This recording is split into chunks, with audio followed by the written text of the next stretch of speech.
Nouvelle vidéo autour de la thèse de Prigent. Aujourd'hui, je t'explique pourquoi les violences conjugales, c'est pas une violence symétrique entre les hommes et les femmes.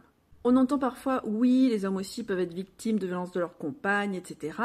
Alors oui, c'est vrai, certains hommes subissent des violences de la part de leur compagne. Cependant, de nombreuses enquêtes contestent l'idée d'une violence symétrisée qui toucherait autant les hommes que les femmes. Les femmes sont 3 fois plus nombreuses à déclarer subir des violences conjugales que les hommes, et si on se penche sur ces déclarations, on voit qu'on n'est pas sur la même échelle.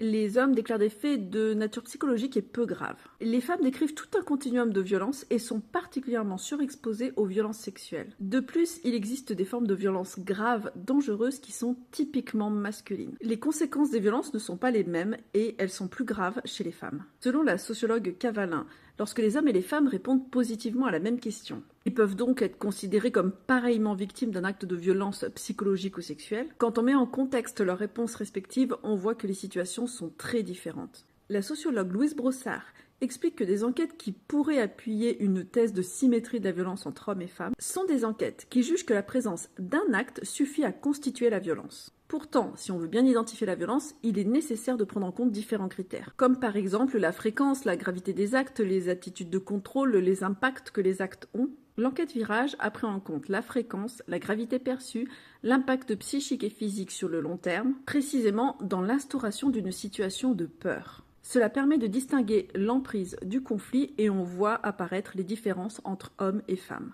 La violence conjugale ne peut être réduite à des faits de violence qui seraient parfois celui des hommes, parfois celui des femmes. Les enquêtes qui utilisent des critères pour mesurer les violences montrent une violence asymétrique et genrée.